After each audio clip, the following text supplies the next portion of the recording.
بسم الله، الحمد لله والصلاة والسلام على رسول الله، ومرحبا بكم. مرحبا بكم الأحبة لحلقة جديدة من برنامج أفاضل وفضليات. هذه الحلقة الخامسة في البرنامج وبالموسم الرمضاني الثالث ما شاء الله بالصبغة الرمضانية. لله سبحانه وتعالى فضل كبير على ليبيا. من ضمن هذا الفضل انحباه بشخصيات وناس لهم الفضل بعده في القديم وفي الحديث سلفا وخلفا. هم من كل ليبيا، من كل ربع ليبيا، من المدينة، من القرية، من الصحراء، من الجبل ومن جانب البحر. أترحم على من رحل منهم، وادعو الله سبحانه وتعالى أن يجازيهم عنا كل خير، كما ادعو سبحانه وتعالى أن يطيل في عمر الأحياء منهم وأن يشفي المريض منهم. أفاضل وفضلياتهم كذلك. اليوم تبارك الرحمن سعيد جدا بوجود أحبة أفاضل لهم الفضل كذلك على ليبيا للحديث عن أفاضل، كأنها معادلة. استهوتني صفحة في الفيسبوك باسم مكتبة الفنان الراحل عبد الرزاق بن نعسان، وشفت أن هذا قد يكون موضوع حلقة أو مشروع حلقة كما يقال. فعلا نجل هذا الفنان ربي يغفر له ويرحمه الأستاذ البهلول اجتهد اجتهاد كبير في تجميع المواد عن هذا الفنان الكبير ربي يغفر له ويرحمه. مصادفة تجميع المواد كذلك من والدنا، والده كان مصور. فاحنا ماذا نستفيد من هذا الخصوص؟ نستفيد من الشخصيات التي حول هذا الفنان الكبير. صحبة استاذي وحبيبي صدقا، واكثر من مره نزعج فيه نكلم فيه، الو استاذ مصطفى شو نديرش ما نديرش بالخصوص. الاستاذ مصطفى حقيقه اللي يعجز الشخص انه يعطيك من ما يسمى اوصاف او القاب تبارك الرحمن عليك. خبير في الشان الثقافي وفنان وكاتب ورب يحفظك، متعدد العطاء. فعلا شرف لي حضورك استاذي، شرف لي. اهلا وسهلا. نعم. فرصه طيبه وانا سعيد جدا يعني، واعتبر ان اللقاء في هذا البرنامج وهو قد يكون اللقاء الثاني. صحيح. نعم. وقبله كانت لقاءات نعم. نعم. وشرف لينا والله العظيم، والله العظيم شرف لينا. أحمد الترهوني يهتم نعم. بها، فكنت سعيدا بكل هذه اللقاءات. وأنا الليلة أسعد في أن أشارك في هذه الأمسية الخاصة بمكتبة الأستاذ الكبير الراحل الفنان عبد الرزاق سالم بن نعسان. اللهم اغفر له ويرحمه. احنا سعداء، سعيد جدا بتشريفك هذا البرنامج استاذ البهلول عبد الرزاق بن نعسان، نجل الفنان الراحل صاحب هذه المكتبه، وان كانت هي مكتبه فيسبوكيه ان صح الوصف والتعبير. انسنا استاذنا. وانا سعيد بك اكثر. امين. ربي يحفظك. شكلك تلبيه الدعوه، شكلك الحضور. ربي يحفظكم ان شاء الله. شرفت بدعوتك لي. الشرف لينا استاذ، شرف لينا. ربي يبارك فيك. ربي يحفظك. استاذ مصطفى، بالفعل انك انت تبارك الرحمن اول اكاديمي في مجال المسرح، وتحصلت على هذا هي طبعا ما يسمى بشهاده اكاديميه جامعيه من امريكا تبارك الرحمن. نعم. وبالفعل انك انت لصيق بالفنان الراحل وتقول عليه استاذي جدا. نعم. وحتى من ما يسمى بالمجال الاجتماعي يعني في المدينه القديمه وغيره. طبعا. نعم. طبعا. فاحنا بنكون سعداء جدا لما نسمع منك عنه وعن الشخصيات اللي حوله. هكذا هي سياسه البرنامج، ما عادش نتناول شخصيات فرادى كما كنا، وانما نتناولوا شخصيات في العموم او فئات او جروبات او هكذا. نعم. فالبدايه عندك لو تتكرم عن نعم. الفنان نعم. عبد الرزاق والشخصيات اللي حوله. نعم.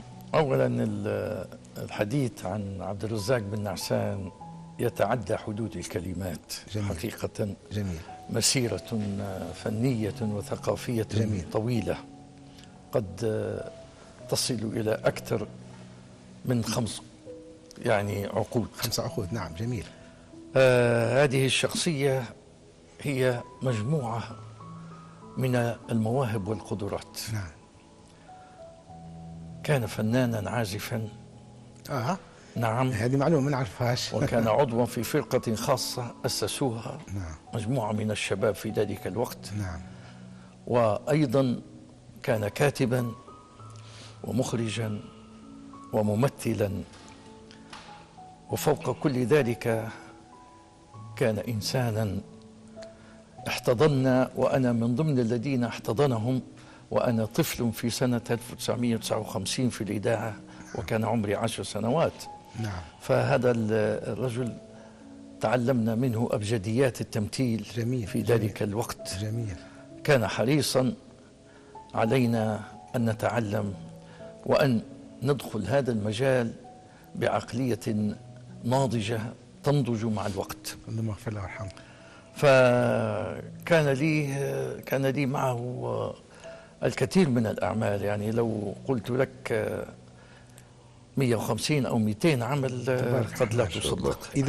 إذاعية مسموعة. نعم. كلها في المسموعة. نعم. فهمت. تبارك الرحمن. وتنوعت هذه الأعمال يعني نعم. في مواضيعها. فكان أحيانا كان معي ممثلا، وأحيانا كان هو المخرج، وأحيانا كان الكاتب والمخرج والممثل. جميل. جميل. فهمت. جميل. نعم. أيضا كان ممثلا مسرحيا. صحيح. نعم. وشارك في العديد من المسرحيات. نعم. كنت برضو أنا ضمن هذه المسرحية، وأتذكر مسرحية كل شيء تصلح في سنة 62 جميل. من إخراج الأستاذ الراحل مصطفى الأمير، اللهم اغفر له وارحمه. ومن بطولة الفنان محمد شرف الدين. اللهم اغفر له وارحمه. وشارك معه. عندما نتحدث عن مجموعة عبد الرزاق بن نعسان في بداية الخمسينيات، نعم. وأذكر أنهم كانوا مجموعة أنا أقارنها، أو ربما كانوا قبل مجموعة ساعة الألبك في مصر الذي كان عمادها. نعم. كان عمادها محمد المصري، وكان عمادها الدكتور فرحات، وكانوا فؤاد راتب اللي والخواجة بيجو كما يقولوا زمان. ومجموعة من الممثلين الذين قدموا الاسكتشات المسموعة في الإذاعة في ذلك الوقت. جميل. هي نفس المجموعة اللي في إذاعتنا احنا منذ تأسيس الإذاعة المؤقتة في الجمعة الحمراء. رائع. رائع. وكان مجموعة من هؤلاء الناس أذكر منهم عامر الجدي الذي كان يكتب أيضا ويخرج. وأذكر محمد الزقوزي وأحمد البسكيني وأحمد الهسق ومصطفى زقيرة. هؤلاء المجموعة كانت تقدم التمثيليات المسموعة والتي تتعاطى مع قضايا الناس. يعني هم رواد العمل هذا. نعم. جميل. في شكل في هذيك الوقت. نعم. في شكلها وأيضا كانت تتميز هذه الأعمال من جانب الاجتماعي الكوميدي. صحيح. اللي هو الفكاهي المرح. الذي كانت الناس تستمع إليه بشغف، وكانت تنتظر بث هذه البرامج. وهذه من ضمن ما قدموا من أوائل المسلسلات المسموعة اللي هي مرح العزاب.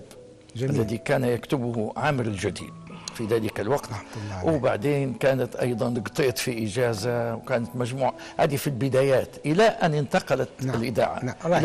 تأسست الإذاعة في سنة 57 في شارع الزاوية. رائع. نعم. ربي يحفظك استاذ. الله يبارك فيك. الله شفت تبارك الرحمن الذاكرة. نعمة الذاكرة. نعمة. ربي يعني يبارك في أوقاتك. الله يبارك في صحتك. ونعم أستاذنا حبيبنا. أنا نبي يعني الأستاذ الضيف الحبيب تولى الحديث عن السيد والد والشخصيات حوله. أنا نبي نخش رأسا في سبب الاستضافة لحضرتك، اللي هو هذه الفكرة الرائعة جدا أنك أنت مجموعة الصور، مجموعة الفيديوهات خلاتك تقول يلا نعرضها للناس عبر يعني صفحة فيسبوك، وهذا أمر بسيط جدا في المتناول الواحد يقدر يديره. لكن شغفك في هذا الموضوع وحرصك خلاك انك انت تزيد لدرجة انك انت بدأت تقتني وتشري في المسمى بالماكينات والادوات الاجهزه. نعم صحيح. اللي بتحول مثلا الاشرطه القديمه وغيرها. فانا ندخل راسا في الموضوع، مش حنسلك على الفكره لان الفكره، لكن نبي نسال حضرتك على نجاح الموضوع هذا. ممكن باش تكون انت فرض مثلا قدوه ونموذج للاخرين ان اي شخص ممكن يفكر لو ابوه مثلا رمز من رموز الثقافه ولا الابداع ولا العطاء، او امه مرات سيدات كثيرات في المجتمع الليبي. فنعم لو تتكرم. هي الفكره وانا بدت طبعا بعد رحيل الوالد يمكن 5 سنين، دخلت الغرفه نتاع اللي هي الاستوديو، يعني نقولوا زمان نقولوا المعمل، لانه كان يخش المعمل يقعد فيه بالساعات. نعمل التصوير لأن كان مصور. كان مصور نعم. فوتوغرافي ومصور سينمائي، وكان عنده حتى آلات التحميض اللي الصور العادية. نعم. يعني ما زال السينما الوحيدة اللي ما قدرش يحمض عملية تحميض، يبعث لي الفيلم يبعثه لألمانيا، كان في وكيل خاص يبعث لألمانيا باش يتحمض غاديك ويجي طبعا باش يعرضه. جميل. كانت موسوعة بالنسبة للحاجات هذه، وعندي هواية شيء، لقيت عالم قدامي، لقيت جميل كلمة شوف أستاذ نص التعبير عالم فعلا عالم قدامي. نعم. جميل. شيء يخوف، شيء يعني تاريخ عنده. كيف بندير هذا بالنسبة للصور هذه وبالحاجات السينما هذه والفيديوهات الأشرطة الفيديو، كيف بنديرها؟ فكل ما نبحث ونلقى صديق في داعي يقول لي باغي جيبهم. اي نعم. نيت وننسخهم لك، كيف نجيب لك انا موسوعه زي دي؟ نعم عسى كان طلعت من المكتبه هذه خلاص بتضيع. احتمال كبير. نعم صح. فحصلت اصدقاء ساعدوني ببرامج بسيطه، نتاع برنامج نتاع 10 جنيه 20 جنيه ننزل في كمبيوتر. اصبحت ندير في مونتاج، واصبحت حتى درت عمل وخرجت وبديت نصور وبديت خشيت في العالم هذا غصبا عني. رائع. ما بخلتش يعني على ليبيا بالذات في اي شيء لقيته موجود. نعم جميل. في ارشيف الوالد الا ونزلته في، ولو ان الصفحات يعني في اللي تهكرت. الصفحه الاولى والثانيه وتو خاش على الثالثه. ما شاء الله. اي حاجه فيها من غير اي زياده او تنقيص فيها ننزلها جميل. جميل. وتعلمت تنقية الصور. خشيت عليها حتى هي وبديت نصفي في الصور وبديت ننظف فيها. تعرف زمان انت في اللي يقول لها يخطر لهم شبحه التصاوير في وقت الماكله، يقول لها غير شوف هذه الصوره يديه دهان واحد تلقاه ملبزه تلقاه ولا العوامل الثانيه. نعم. وطلبت حتى من اخوتنا اللي ابناء الفنانين اللي نقول له كان عندك حاجه لبوك جيبها لي. جميل. خلينا نسخوها ونديروا عليها الحاجات الحديثه للحاجات القديمه للحاجات الحديثه. ونكتبوا عليها اسمها وننزلوها خلي الناس يشوفوا. جميل. هو تبارك الله يعني من هذا العمل اهتمامك بسيره الوالد والنتاج الفني والكلام ذاك، احنا من وراء هذا تحصلنا على الشخصيات الثانيه. ادعوك من احنا بنعرضوا بعض الصور للشخصيات حول عبد الرزاق بن نعسان من مكتبتك انت، وحضراتكم ممكن يعني هذا فلان هذا فلان كذا. ان شاء الله. نعم. الاحبه الكرام نشاهد معا. بدايه الولد هذا محمد كور. محمد كور. نعم. نعم. الولد. الولد.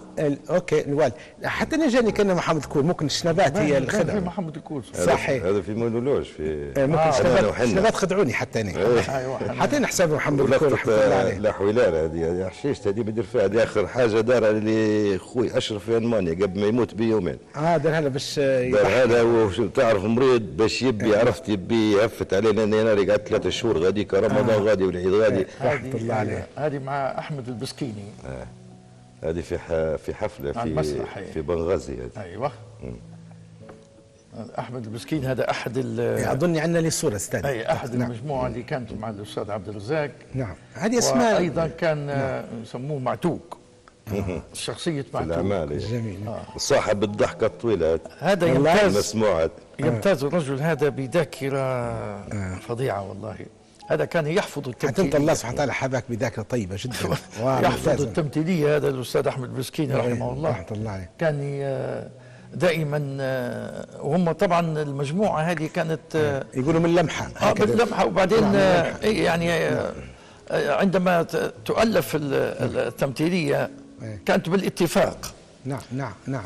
فكانوا دائما يقدموا في هذه التمثيليات. احنا نقولوا بالسليقه بالعفويه. نعم. جميل جميل. نعم. هذه في حفل تكريم. نعم. سلسله قالوها. ايوه. نعم. سلسله قالوها. طبعا هو مثل فيها كثير ولا السلسله كلها مثل فيها؟ كلها قالوها. هي كم موسم لو تتذكر؟ 3 مواسم تقريبا. نعم نعم. قالوها وعلى الطاير والحقوا. هو عندنا بعدين احنا. نعم تفضل. نعم. هذه في مسلسل بنات مختار. لو تتعرف على الشخصيات اللي معاه ولا ما تقدرش؟ هذو اصحاب المزرعه اللي يصوروا فيها. مش ممثلين ولا لا. فنيين. هذا تصوير خارجي. تصوير خارجي. نعم. لان تبارك الله اللي عجبني في المكتبه بتاعك انك انت عندك اهتمام حتى بالشخصيات اللي حوله، وهذا هو موضوع حوارنا. نعم. الله يرحمه مصطفى صقيرة، رحمة الله عليه. مصطفى صقيرة هذا طبعا سنة كان يسمى بغوفة. هو ده بغوفة. هذا يا الله يا صح. هذا كان موظف في التعليم. بغوفة يا نعم. دنيا. نعم. ياخذ في دور الإنسان الطيب، الإنسان. نعم نعم. بغوفة وشكون كان الشخصية اللي معاه؟ حاجة بدرية. رحومة. وهذا رحومة أحمد البسكيني. الكاركتر الشخصية اللي ما تلفاش اسمها، مش هذا بغوفة؟ هذا بغوفة، شخصية بغوفة. اي نعم. لا شكون كان معاه في المسرحي في العمل الإذاعي التمثيليات؟ كان في أحمد الهوسك اللي كان دائما يمثل دور اليهودي، وخير من أتقن دور اليهودي هو أحمد الهوسك الحقيقة. هو الوحيد اللي كان يتقن فيه مظبوط. يعني لما يتحدث. ولا شكون هذه الزمان نسمعوا فيها الحاجة بدرية؟ عامر الجدي. عامر الجدي رحمه الله. عامر لما استضفت الفنان الكبير هو كان أكبرهم سنا كلهم جميعا. نعم نعم. وتوفى آخر الموت. لما استضفت الفنان أجمل تحية حبيبنا وصاحبنا فتحي كحلول. نعم. على حلقتين يدين بالفضل لعامر الجدي. نعم نعم. هذا الكورو في مسلسل صندوق العجب مع المخرج الهادي راشد. الهادي راشد. لوكيشن. هذا الوتوات محمد الربيعي. محمد الربيعي اللي واخذ دور الوتوات في حتى في اسمها اظن في عائلة دردنو. عائلة دردنو نفس الشيء. دردنو ايضا دور الوتوات هلبة. نعم صحيح. نعرف. نعم. هذه فيها لحقوا هذا فروسية اظن هو والشيخي. نعم نعم نعم. ممتاز. طبعا احنا قاعدين يعني بفضل الله سبحانه وتعالى جلسة طيبة نترحموا على اللي توفى رحمه الله يرحمه. وممكن من مسؤولية البرنامج نحن نشيد بهم، فإن شاء الله هكذا يعني. بعد قليل فيه واحد من السكتشات عجبني باسم الحاج ماشي يحلق. نسيت ايش اظن ممكن الحاج عند الحلاق ولا الحاج حنان وحنة. لا مش حنان وحنة. هو من اجمل نعم المشاهد هذه اللي دارها عندنا. لا بعدين حنان وحنة المقدمة. لكن ادعوكم حتى من باب هيك تنشيط الذاكرة ان احنا نشاهد الحاج مع محمد الكور وابنه الفنان النجم اللامع حاتم. لا حاتم. نعم حاتم. وليد الكاتب. وليد الكاتب في اول ما بالضبط. نعم وليد الكاتب وحاتم النجم اللامع. نشاهد مع الأحبة الكرام. نعم.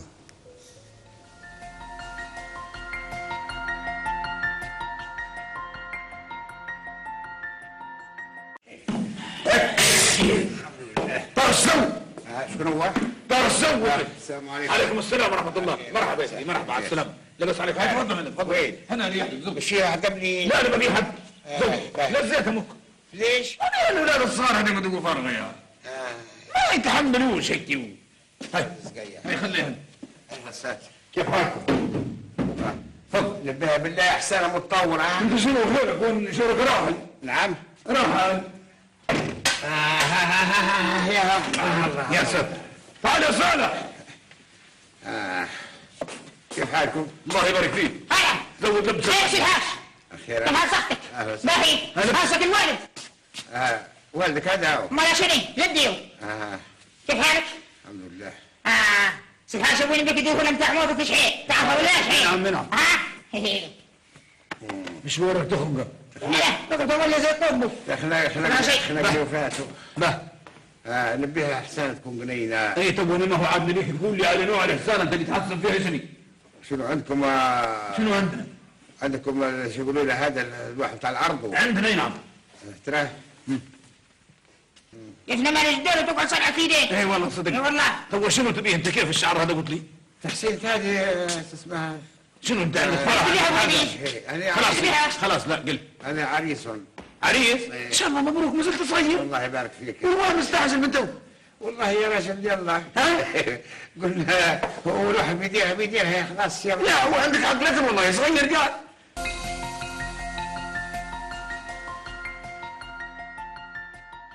دعبنا ذاكرة الأحبة المشاهدين. نعم. خصوصا جيل ذاك.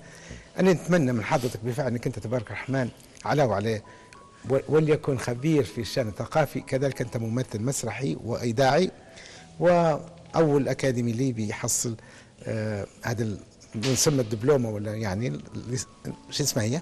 شهادة ولا غيرها في مجال المسرح. لو تتكرم على هذا السكتش البسيط. هو ما يلاحظ في اشتراك حاتم مع والده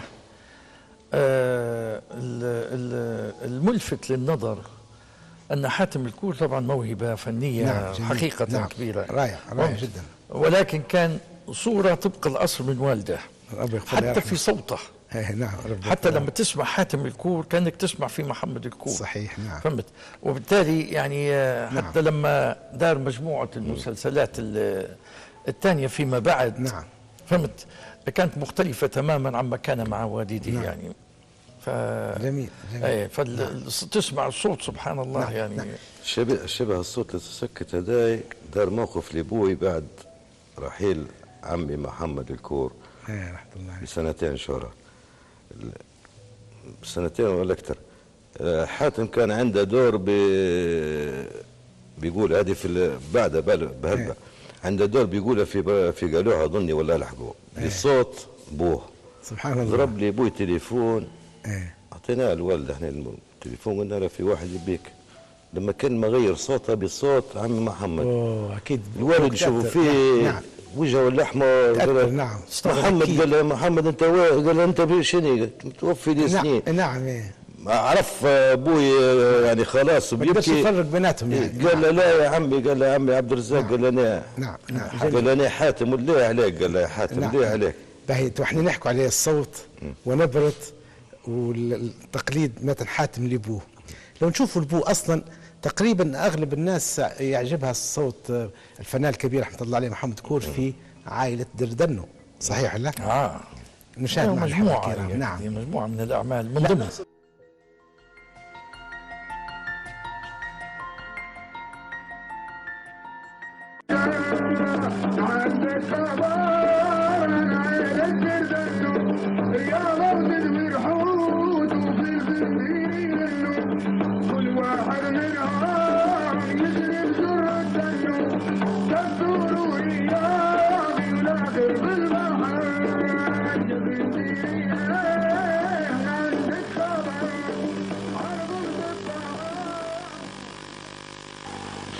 وين هالخدمة يا راجل؟ وين؟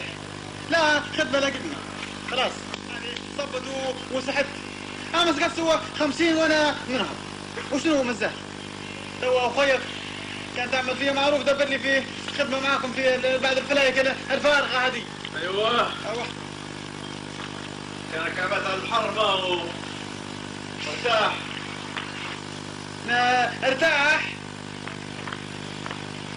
قال لك ارتاح. اخويك يا ولادي امنا ولليل للصبح.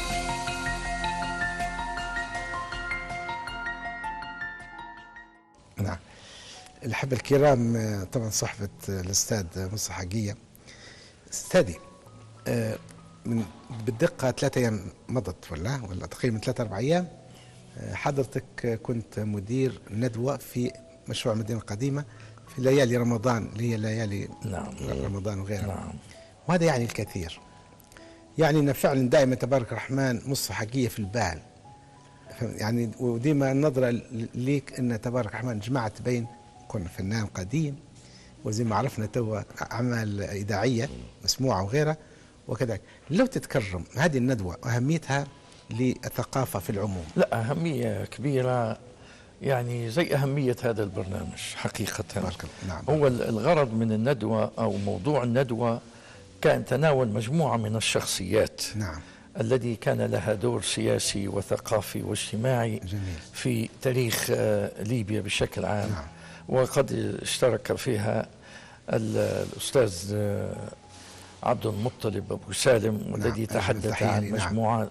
من الشخصيات في القرن ال18 نعم. جميل. وال19 وكان ودورها السياسي ودورها بالإضافة لدورها السياسي كان لها دور ثقافي. جميل. ساهمت. نعم. في مرحلة من المراحل التاريخية التي تمتعت فيها طرابلس بالاستقلالية عن الدولة العثمانية. وكان لها القناص وكان التمثيل الدبلوماسي كذلك شارك في الدورة في الندوة الأستاذ بدر الدين الورفلي، وتناول شخصية من الشخصيات التاريخية وتحدث عنها، وهي شخصية أحمد ضياء الدين المنتصر ودوره الثقافي والاجتماعي. فالغرض من هذه الندوات والغرض من هذا البرنامج أيضا هو تعريف جميل. هذا الجيل والأجيال القادمة بتاريخهم وبرموز هذا الوطن. الكثير لا يعرف عن رموزنا الوطنية، سواء في الكفاح أو سواء في النضال السياسي أو سواء في المجال الثقافي بكل شرائحه، يعني الفنية والأدبية. وبالتالي كانت هذه الندوات والتي تولاها جهاز المدينة القديمة بالتعاون مع الجهات المعنية المختصة في الدولة، وتقدم كل ليلة ندوة أو محاضرة أو نشاطا ثقافيا تاريخيا. ساهم الحق بجد، وعبر يعني هذه الجهود أيضا هو امتداد لجهود سابقة بدأت من سنة 86 وبدأت بالمشاهد التاريخية. كنت بفعلك أنت كنت من مؤسسين أو من الأوائل في جهاز أنا أحد مؤسسي مشروع تنظيم وإدارة المدينة القديمة في سنة 85. نعم. وفعلا أثمر صراحة هذا المشروع بجهودكم وجهود الزملاء وجهود الآن والذين يعملون الآن. والأهالي الأهالي فعلا الأهالي ساهموا مساهمة كبيرة في النجاح. هو أنا معلش لو كلمة تفضل. احنا لما أسسنا مشروع المدينة القديمة كانت تنقصنا الإمكانيات، وكنا حاولنا بقدر الإمكان أن نستفيد من الظروف المتاحة. لم تكن هناك ميزانية للجهاز أو المشروع، فاستغلينا رسوم الرخص واستغلينا الإيجارات. وأول ما حاولنا أن نحن نرمم بعض البيوت التاريخية وجعلنا منها مراكز ثقافية. جميل. ما قام به الإخوة الآن صحيح. كانت هي مشاريع، يعني قمنا احنا بالصيانة وقمنا بالترميم لكثير من المواقع، ولكن ما قامت به اللجنة الحالية في الجهاز صحيح. صراحة يعني يعني كثير أصبحت المدينة الآن قبلة إن شاء الله. قبلة تعالت لكل مكان. من الساعة 7 الصبح تلقى طلبة الجامعات، طلبة العمارة وطلبة الفنون وطلبة ردت فيها الروح كثير جدا. والحمد لله يعني وبارك الله فيك. بارك الله فيهم. وبارك الله فيهم. ولدرجة إعجابي باللي حقوه إن احنا استضفنا المهندس محمود نعاس مدير الجهاز. بفعل انه هو من شباب، وقدمنا حلقة واخترت لها من الأسماء اسم نال استحسان الكثير اللي هو انتعاشة المدينة القديمة طرابلس. وكنت سعيد اني شاهدتها. الحمد لله. ما رايكم نحن نديروا جولة مع الشخصيات، لأن عندنا كثير من الشخصيات حول الفنان الراحل عبد الرزاق بن عسان اللي كله من المكتبة بتاع حضرتك، يعني انت اللي جمعتنا المكتبة بتاعك الفيسبوكية البسيطة. الأحبة الكرام نشاهد كثير من الشخصيات، والأحبة الكرام يذكروهم بالأسماء وبالصفات وغيرها. إن شاء الله نشاهد معنا. هذا في الموسيقى بداية. هذه الفرقة اللي أسسوها وكان مقرها في شارع الزاوية بجنب الإذاعة. على فكرة هذه الفرقة خاصة صرفوا من جيوبهم نفس مكان معهد الدين الميلادي يعني حاليا. كانت الإذاعة. جميل. أيوة. كان يعزف على الدرامز الوالد. كان بطارية. هذا البسكيني هذا فنان كبير. من هذا؟ هذا أحمد البسكيني. هذا أحمد البسكيني. هذا حومة. هذا من ضمن مجموعة. نعم الحومة. هذه صورة الوالد اللي دارها لها في ألمانيا. هذه بعدها يمكن 3-4 أيام رحل. ربي يغفر له. دار لي خويا أشرف، دار اللقطة نتاع الحويلة العيون بالعاني يبي يضحك ويبتسم بغير لا جو. 15 تقريبا. ربي يغفر له. هذه مسرحية فيها عبد المجيد حقاق وأما محمد الكور. عبد المجيد صار كان يمثل لأن حسابه مطرب فقط. عنده تمثيليات في البداية. ربي يغفر له ويرحمه. الله يرحمهم. هي عائلة الحقيقة كلها مبدعة. عائلة الحقيقة أجمل تحية لهذه العائلة. العائلة. بديت سلسلة باسم عائلاته الليبية معطاة، وكانت جداً. ضربة بداية مع عائلة هناك الكثير يقال في حق هذه الأسرة العائلة الكريمة. الوحيدة اللي موسوعة تعتبر كبيرة من الفن، من عم محمد الله يرحمه البول الأكبر. أستاذنا حتى هو. نعم من كانت أولادها. عائلة الشحاتي، وسورة إن عزة كانت مخرج وكاتب غنائي نعم راحل عبد الرحمن ومهتم الدقمي. بالتراث. نعم جميل جميل. هذا في تصوير صندوق العجب 76 الله يرحمه. رحمة الله عليه. نعم العملاق محمد شرف الدين. محمد شرف الدين. قامة كبيرة ربي يغفر قامة له. هذا. نشوف فيه نعم. واحد من ملوك المسرح نعم. يعني هذا. هو واحد من المهندسين في القناة في هذا مصر. أيضا كاتب نعم. مخرج كيف عاد؟ وممثل نعم. على مستوى كبير الحق يعني. حتى في استفدنا مجال منه الديكور كثير. المسارح نعم. كانت وكان لي يوسف وهبي ليبيا. يوسف وهبي ويوسف وهبي بتاع ليبيا. هذا حتى حتى موجود. نجيب الريحاني بتاع نعم. وراه عنده تاريخ. قد ما درت لي ولد جهاد وقلت له وين طلعوه يقول لي باي مشي فيه. عنده حتى موسوعات وحاجات شيء. كاتب مسرحي، كان كتب عديد من المسرح. هذه الوالد في قالوها هذا محمد الزقوزي الشيخ محمد الزقوزي رحمة الله عليه. نعم. هذا أيضا من ضمن المجموعة. نعم. وأيضا كان يلقب بالدهش. فكان يمثل يعني شخصية اشتهر بها بتاع المتهدج في صوته. فكان هو من منطقة زاوية الدهماني. المهندسين في الماستر بيصلوا ليه علاقة بعائلة زقوزي الرياضية؟ لا الزقوزي مجموعة أسرة. نعم. لا علاقة لهم ببعض. وان كان الشكل سبحان الله زي اللاعب الكبير المدرب. هذا واحد من المؤسسين المسموع في ليبيا اللي دعا يعني. هذا من ضمنهم. ولا تكرم، هذا واحد من اللي لا تكرم ولا قريب حتى هذه نقطة بنجوها بعدين، هذه نقطة جوهرية. أي. نقطة جوهرية اللي هل الفنان الليبي مثلا ولا المبدع الليبي في العموم نال التكريم المستحق. نسألوه تو، وكنت أنا كنت مخليه نسألوه السؤال هذا. أستاذنا حبيبنا وفضوتنا، هل أصحاب العطاء الليبيين يعني مش بدور الفنان، لأن العطاء في مجالات مختلفة زي ما ذكرنا، حتى المزارع الليبي والبحار الليبي اللي يطلع يجيب لنا في السمك والسردين وغيره عطاء صح.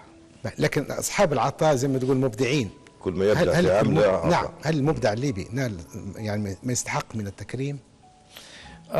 خليني نقول كلمة في البداية، أن هذه المجموعة الذي يعني أتذكر أني تربيت بينهم حقيقة.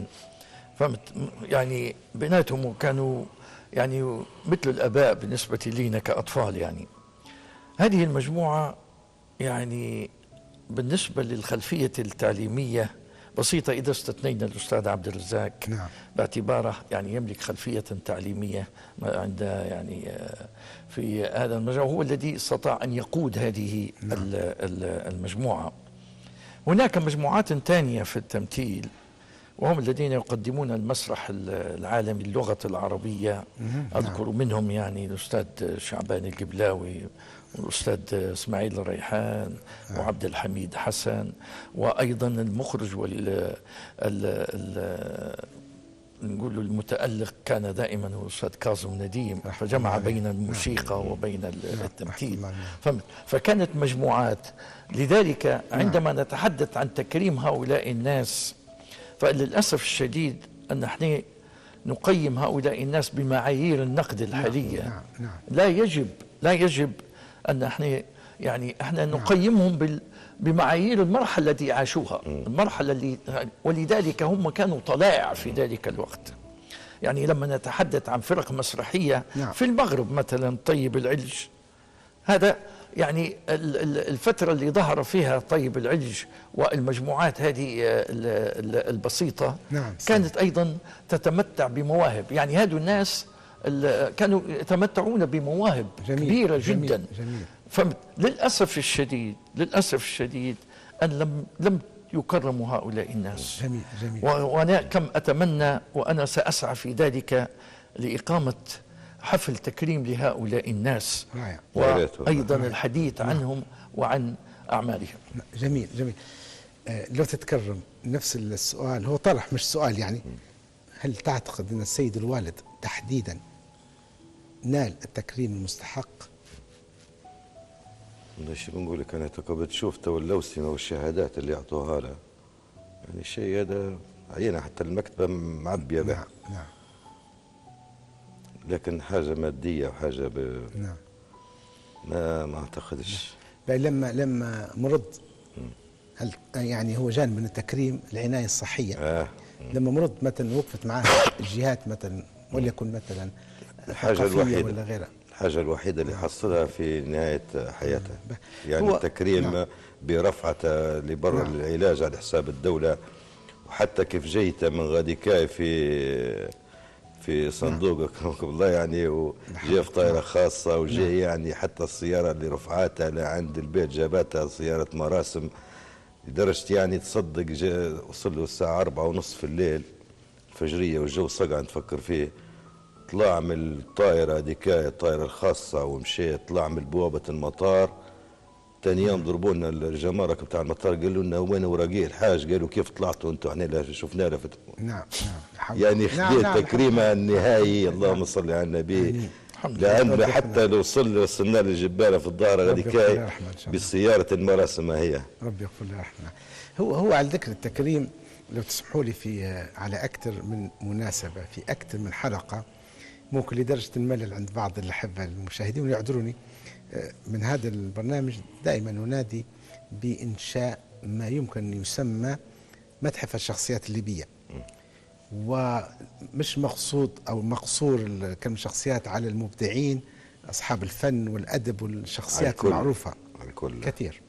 يعني على سبيل المثال حتى الجانب الأكاديمي، مثلا فرضا مثلا شخص أستاذ ولا مدرس مثلا دار دور، ولا مثلا في يعني وفق ما قدمنا تبارك الرحمن فوق 120 حلقة من الشخصيات، الكل يستحق أن يدخل لهذا المتحف في جميع المجالات وغير.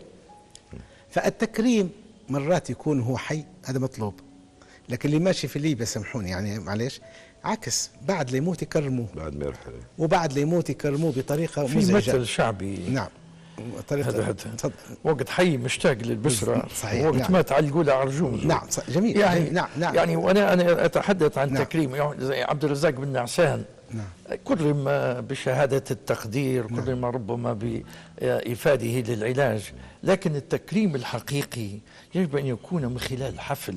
نعم. خلال حفل يحضره الناس.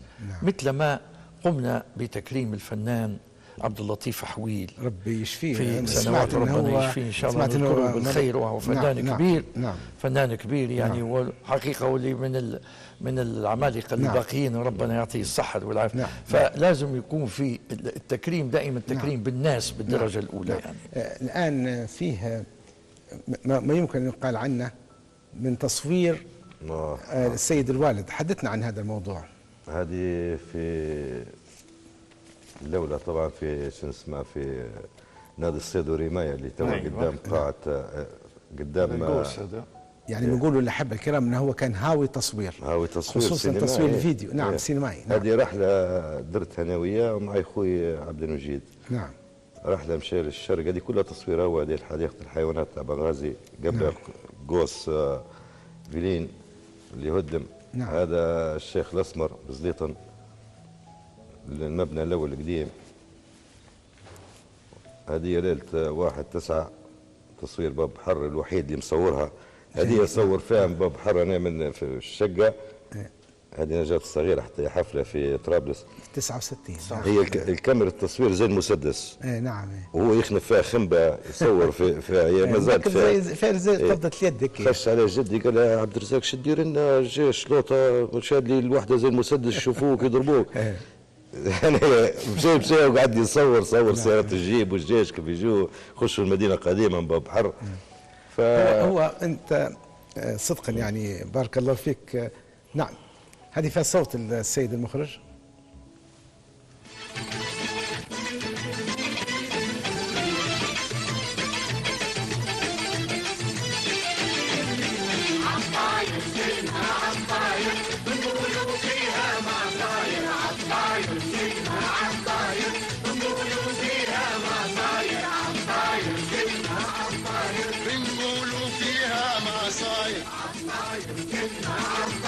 بنقولوا فيها مصاير ترشد فينا، فيها الضحكة اللي تزهينا، فيها كلمة ترشد فينا، فيها الضحكة اللي تزهينا، وفيها الحكمة اللي تهدينا وما نخلي مشاهد حاير، فيها الحكمة اللي تهدينا وما نخلي مشاهد حاير.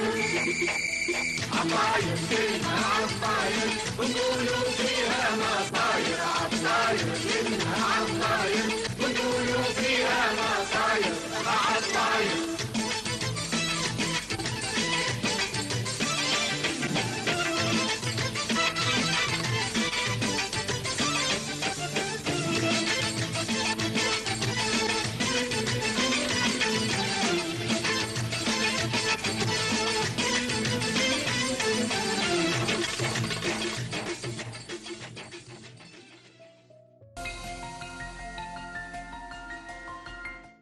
ما يسمى مداعبة ذاكرة المشاهد الكريم. نعم. في اللي تعني لي الكثير، طبعا الجيل الجديد ما لحقش عليها وما يعرفهاش، ولهذا السبب احنا زي ما قلنا هذا اللقاء الجميل المبارك ان احنا نستعرض الاعمال اللي مش بالضرورة فيها السيد والد، وانما كذلك من حوله من الشخصيات ما بين ممثلين، مطربين، عازفين وفنيين وهكذا. تفضل استاذي. نعم. الشخصيات عادة لما تتحدث عن شخصية معينة فلا بد أن من حواليه أشخاص يعني. جميل جميل. يعني لو تحدثنا مثلا على عبدو الطرابلسي، عبد نعم. العال المرابط، نعم. وهذا يعتبر يعني أستاذنا ومعلمنا، وكان نعم. كاتبا نعم. وكان ناقدا حقيقة.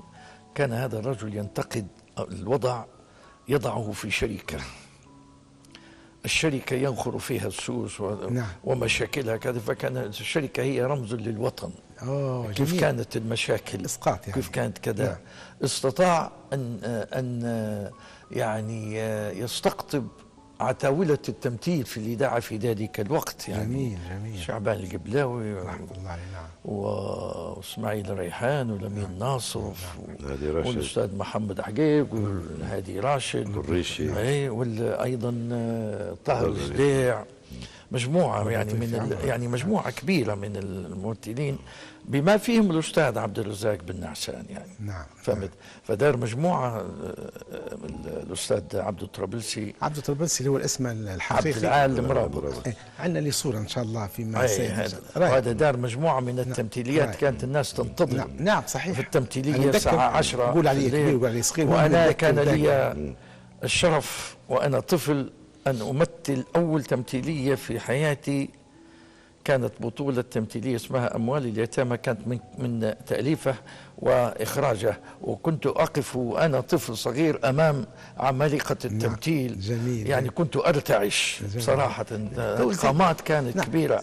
زي هذا العمل هل موجود مثلا مسجل؟ لا ما فيش. نعم. هذا 59. نعم. صوت بس 59 60. نعم نعم. فهمت. هذا ممتاز. يعني تمثيلية يعني. نعم.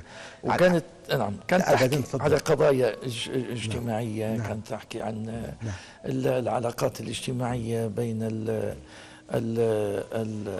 داخل الأسرة والأم وأيضا زوجة الأب وزوج الأم. يعني كانت تتناول القضايا. كانت الناس يعني تستويهم أيضا كثير مجموعة. واشتهر مسلسل 3 في دكان. اي كانت من بطولة عبد الرزاق بن نعسان. كان يخش حتى في السياسة ويسبب في مشاكل. لا هو هذا الرجل يعني حقيقة ما استريحش في العهد الأول. كان دائما يعني يحاول بقدر الإمكان يعني يضع نوع من المراقبة على أعماله. أيضا ما كسبش في العهد اللي بعده برضه. نعم صحيح. حتى وأنا لأن كان كاتب حر. نعم. وكان كاتب يكتب بقناعاته حقيقة. هو اللي كتب أظن عمل اللي فيه قلوب اللي ما عندكمش قلوب. أيوة طبعا قلوب اللي ما عندكمش قلوب. يعني ممكن يقال عنه مش من فنانين السلطان. لا. نعم. هذا وبعدين حاجة ثانية معلش. نعم. كانت مجموعته أيضا كتاب وأدباء. كان معاه علي القاعي الشاعر رحمه الله. وكان كامل عراب وكان مجموعة كلهم هذه المجموعة. كان هم يحاولوا بقدر الإمكان كان يعبر عن تطلعاتهم من خلال ما يقدمون له من أفكار. رائع. فهو كان يأخذ الفكرة. وأيضا كان كاتب جيد. وكان عنده يعني يملك الحوار زي ما كان يملكه الأستاذ مصطفى الأمير، وهو أحسن من كتب الحوار المسرحي في بلادنا الحقيقة هو الأستاذ كذلك من الأشياء اللي تميز بها أعتقد هو شخصية الرسوم المتحركة متاع اللي اسمها الحاج زمان، صح ولا جحا هو أول من نعم جحا اللي هي بدايات الرسوم المتحركة في مائدة الإفطار، يعني قد تكون قبلها. نحن نتحدث عن العم الإذاعي صح؟ السيد الوالد عندما مصورك وانت صغير سينما سينما بالسينما متاعك يعني وليكن مثل الكاميرا متاعه ولا غيرها. دعوة نحن نشاهد معه حضرتك تعلق. نحب الكرام نشاهد فيديو من تصوير الراحل عبد الرزاق ناصر نعم في الإذاعة.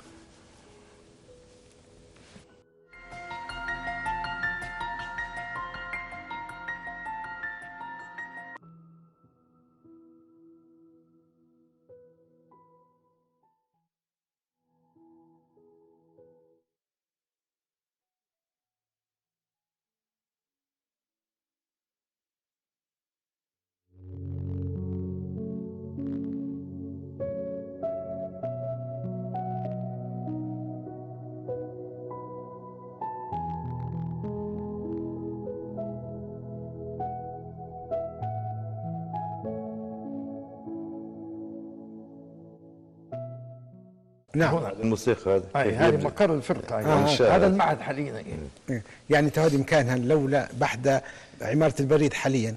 لا لا لا لا لا معهد جمال الدين الميلادي. اي نعم هي قصدتي معهد جمال الدين الميلادي قصدت عمارة البريد العالية قصدت يعني اللي او يعني بالمعنى الصحيح اقرب حاجة مشهورة اللي هي عمارة البريد. هذا انت ولا استاذ؟ هذا مصطفى صقير هذه في إذاعة الشط هذه. نعم طبعا حمد الساحلي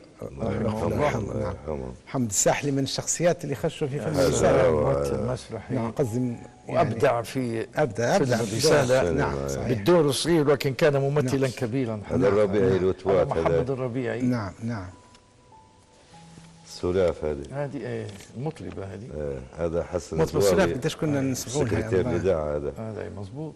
حسن التركي هذا مخرج شوفني انا وكنت معهم حتى انا مقعمز معهم راه هو كان ديما يرفع فيا غاديك الاذاعه تو انا مقعمز معهم انا. حسن التركي ربنا يعطيه الصحه والعافيه. نعم بعيد شويه والله. هذا انا هذا كان مقعمز. ايوه نعم هذا الشيء اللي خلاني نخش في العالم هذا ديما في الاذاعه ديما في الاذاعه. هذا حسن الزاوي.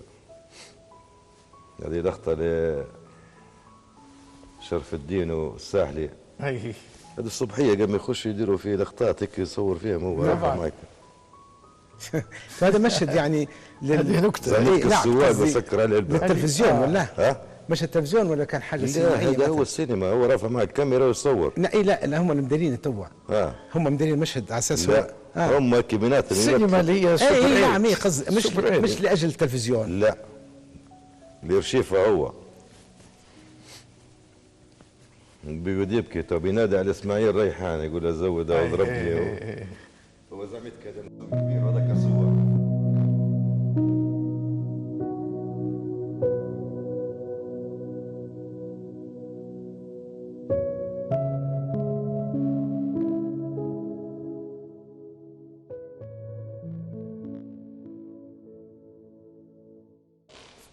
في الاستوديو تتألف سبحان الله. كانوا يسمونها جماعة هم هيك كانوا يسموه فهمت إنتاج وطني طول منتوج وطني ما شاء الله. فكان رجل يملك عنده خيال واسع بسم الله ما شاء الله اللهم اغفر له وارحمه حقيقة يعني التأليف والحاجات هذه اللي يديروا فيها تمثيليات كلها من اللي يصير في الشارع ارتجال انت شو صار معك اليوم؟ تقول انا مشيت باب الحريه صار لي موقف تعال قول انت وقول انت وقول انت هذه باي كويسه نديروا منها حلقه. انت شو صار اليوم؟ والله مشيت باب جديد والله يا ريت سوق الحوت ريت هذيك اللقطه وريت هذيك دارك ودارك يلقطوا يديروا منها. انا لازلت اتذكر ان دخلنا احنا الاستوديو وانا طفل في ذلك الوقت خطرت عليه فكره اللي هي العنفوان بتاع الاب. لما يعني يكون عنيف مع اطفال نعم فهمت. فأتذكر أن لما درناه وسجلناه هي ربع ساعة يعني فهمت. فسماها الأستاذ محمد أبو عامر، الله يعطيه الصحة والعافية، أستاذنا. آمين آمين. سماها قلب من حجر. جميل. تسمية نعم نعم يعني الأب نعم صح. يعني يضرب عنيف مع ولده، وانا اللي كنت ولده في تلك ما انا حصلت ضربات فعليه يعني في التمثيل، حصلت ضربات في التمثيل يعني. انا كان في التمثيل كان عبده الطرابلسي لما في مشهد بنبكي فيه، كان لما بنبكي في مشهد كان يشد لي في ودني ويقرص لي في ودني باش نبكي بالصحيح. كان دور الولد الصغير يا اخي هو وخالي صالح. عندي خالي حتى هو نفس الشيء، نفس العمر ربي نعم. وكان لا لقبه صالح عمر الشريف، حتى الاسم هو فني عمر الشريف. وكان الاستاذ عبد الرحمن حقيق. نعم. اول ما كنا احنا كنت انا وعبد الرحمن حقيق في الاذاعه، كنا اطفال يعني. ربي يعطيه الصحه ربي يعطيه الصحه. والكاتب هذا الكاتب طبعا حاليا طبعا يعني. العائله كلها كتب زنقة الريح، وكتب أحسن وكناينة، وكتب مجموعة من المسرحيات. صدق نجمة تحية قلبية لهذا زنجي تحية ليه مبدع والله. كبير. نعم نعم مبدع كبير. هذا التصوير طبعا في إذاعة شارع الزاوية. هذا 68 ايه يرفع فيه انا طبعا الإذاعة دي ما يرفع فيها غادي كاي جميل صغيرة معه. جميل. دعوة مجددا ان احنا نشوفوا بعض الشخصيات وحضراتكم تتحدثوا عنهم ان شاء الله. نعم، لأنه طبعا هو الموضوع كله اللي علاقة بالشخصيات اللي احنا خذينا الفكرة من الصفحة متاعك، صفحة الفيسبوك اللي هي مكتبة الفنان الراحل عبد الرزاق بن نعسان. أحب الكرام نشاهد معا. هو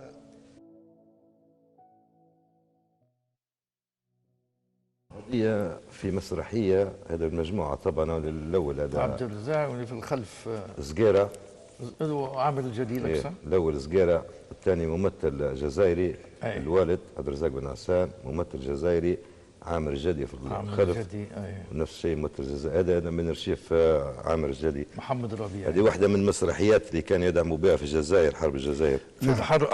هذه كان لها دور كبير في دعم الثورة الجزائرية. هو واحدة من الأشياء الجميلة، وإن كانت بعض الشيء غير مناسبة، اللي هي وضع اسم المكتبة متاعك على الصور.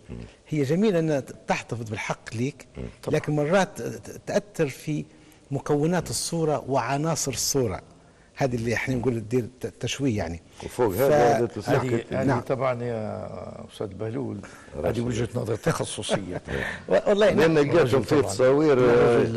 نعم الاستاذ احمد طبعا بارك الله فيك، ربي يحفظك. يعني شوف الوالد يحتفظ بالتصاوير هذه، وشوف قرب 60 سنه واكثر. نعم يجي حد ثاني يعني يحط عليها اسم صفحة عليها. وحصل هذا حصل. لا حصل. لا لما قلت لك مفيده سرقه الكثير. لا هي قلت لك مفيده لك من الناحيه الفنيه ومن ناحيه يعني عندك علم. عمليه التغطيه دي لما انت تغطي جزء من الصوره تحرم الباحث والدارس من بعض ما احنا نسموها مكونات وعناصر الصوره.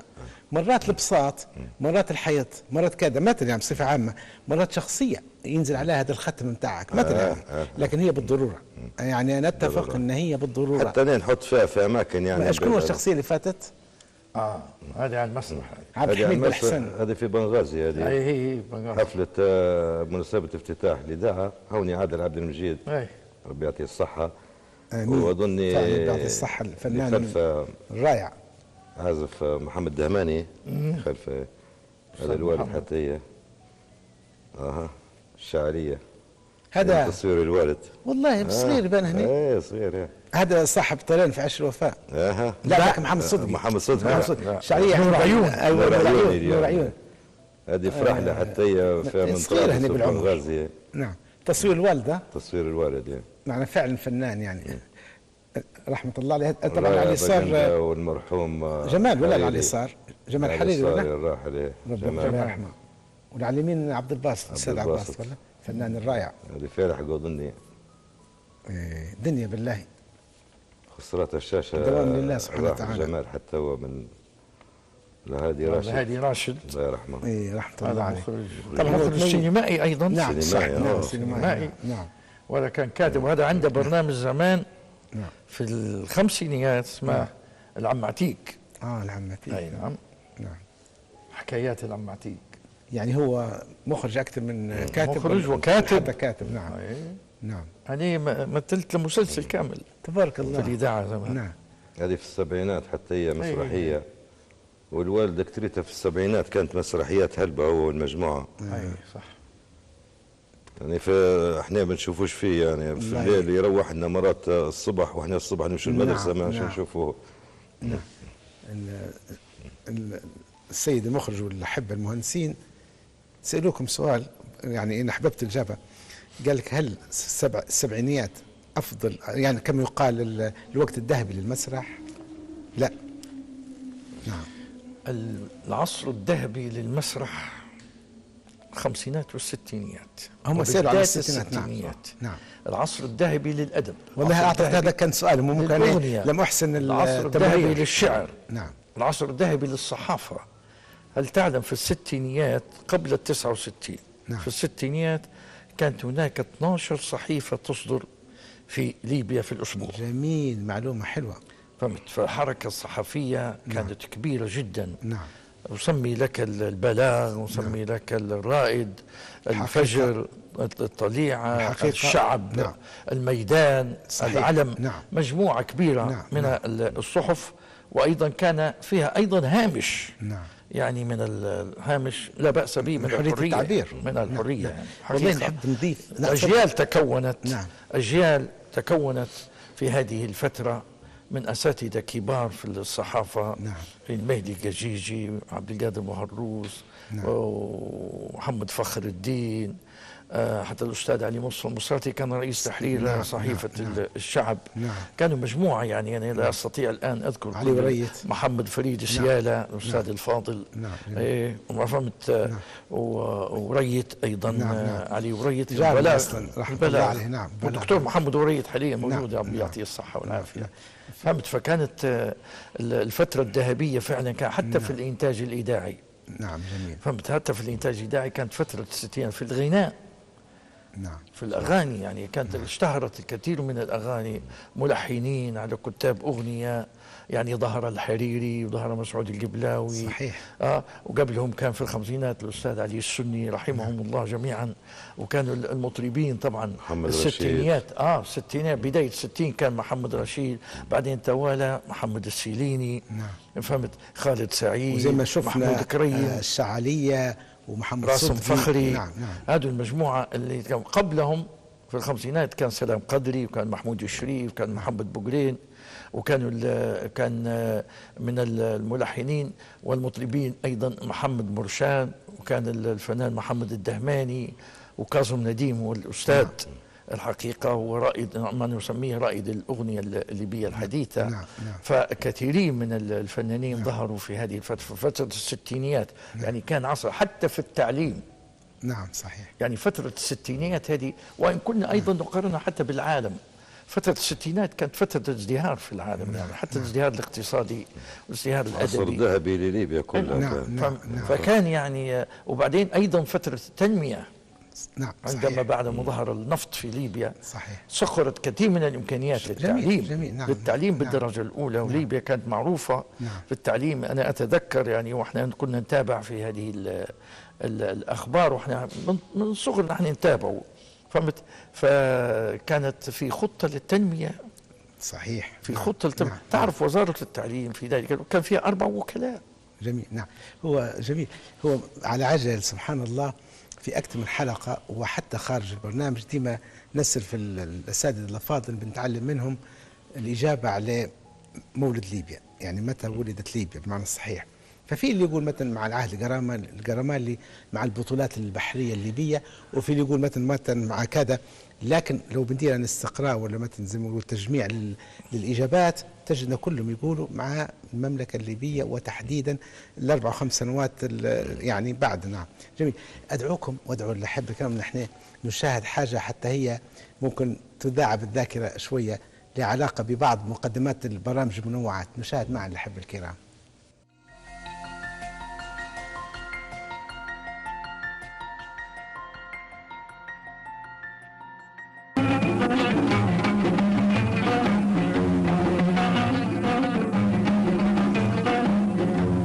حنان وحنة، حنان وحنة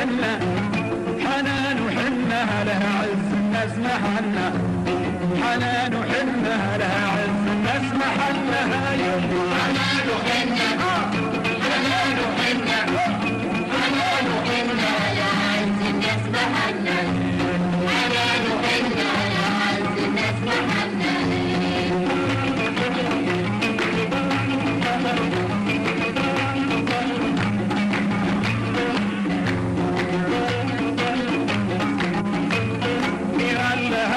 غريق بحورك يرمي مياحه حنان وحنة حنان وحنة حنان وحنة على عز الناس محنة حنان وحنة على عز الناس محنة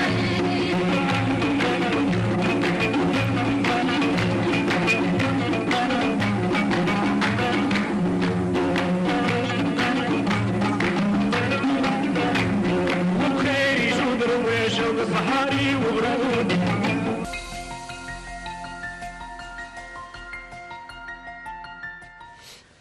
سمعت من حضراتكم ان هذا العمل كان ولادة فنانين من ضمنهم تقريبا حاتم، قلته هكذا. حاتم وخالد. نعم. خالد كافو. نعم خالد. نعم. خالد كافو.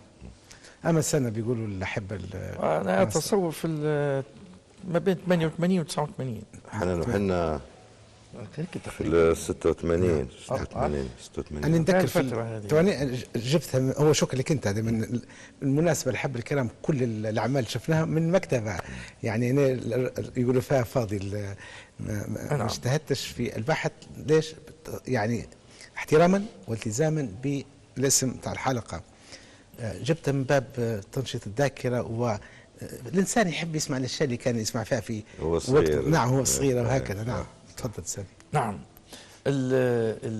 فترة إنتاج هذه المسلسلات تلاحظ أن هذه المسلسلات زي حنان وحنة وهيك يعني كانت الناس لا زالت تحب تشوفها، لأن ما كانش فيها أي اتجاهات أخرى. جميل. يعني كان دائما تتعاطى مع الحالة الاجتماعية، مع القصة، مع أيضا النغم، وشارك فيها مجموعة من يعني أبطال الدراما أو الكوميديا في ذلك الوقت، فبقيت هذه الأعمال. وهذا دائما احنا نقول أن الفن لا يمكن أن يكون انعكاس للمناسبة. الفن هو الفن. الفن يرصد الأحداث، فهمت؟ الفن يرصد الحدث. يعني لما نجي يعني ندير أغاني بالمناسبة تموت عند المناسبة، ما عادش فيه خلاص. لكن لما تدير أنت مسلسل يتحدث عن تاريخ البلد، يتحدث عن القضايا الاجتماعية، أنت تقدر تعرضه في أي وقت وأي زمن وأي فترة سياسية، وإن كان استادي ما عادش ما يموت. نعم. علاش كثير من البرامج اللي اندارت ماتت؟ لأن كانت للأسف الشديد يعني محدد، يعني في تحديد توجيه لعمل محدد أو لشخصية معينة. فهمت؟ فالبقاء دائما للحدث، البقاء دائما للمجتمع وليس للأشخاص. طبعا مع القول أن الأعمال القديمة أكثر التزام تقريبا من الحالية، بمعنى كانت الأسرة ممكن تقعمز سواء على التلفزيون ولا غيره، ما فيش أي مخافة أن مثلا يطلع موقف أو كلمة مثلا غير. لا. هو عرفت الجملة لأني والله ما نحبها، ولا حتى الضيف اللي هي سبحان الله كيف الوقت يجري تبارك الرحمن. تقول معقولة تولينا ساعة ونص وهكذا. الوقت هذا قليل في حق قامات كبيرة زي حضراتكم، بارك الله. وفي الحديث عن قامات كذلك. الأحبة الكرام، احنا كنا بصدد اسم أو عنوان الحلقة هكذا، اللي هو مكتبة الفنان الراحل عبد الرزاق بن نعسان، اللي هي عبارة عن صفحة في الفيسبوك لنجلة الجالس معنا الأستاذ البهلول.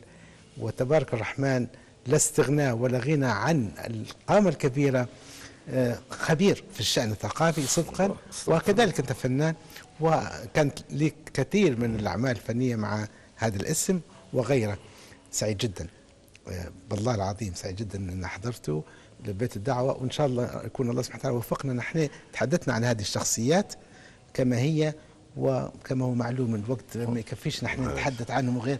فككلمة شكر على حضوركم استاذي بارك الله غالي. فيك. ربي يحفظك. شكرا. ربي يبارك في اوقاتك استاذي بالعكس، الغالي. هذا انا اعتبره وسام. لا والله جايين كذا استاذ ربي يحفظك. لا الاشياء مش في ثمنها، الاشياء في استاذي ربي قيمتها. يحفظك. الله يبارك فيك. صلمك وهنيك. ربي يحفظك ربي يحفظك. تفضل. الله يبارك فيك. أنا هذه بالطبع بنهداها لعمي مصطفى. الله ريحة الغوالي الحبايب. الله يبارك فيك. ربي يحفظك إن شاء الله ويعطيك الصحة. إن شاء الله. سلم. بارك الله فيك. خير خلف في خير سلف. الله الحمد لله. الأحبة الكرام لحضراتكم حبي مودتي نشوفكم إن شاء الله بعد، يعني نشوفكم الأحد القادم إن شاء الله، لأن هذا البرنامج بالأحد والثلاثاء والخميس، اليوم خميس ولا نعم الأحد القادم إعادة هذه الحلقة إن شاء الله غدا الساعة 9 صباحا إن شاء الله. دمتم بخير. تفضل تفضل. شكرا. تفضل تفضل تفضل.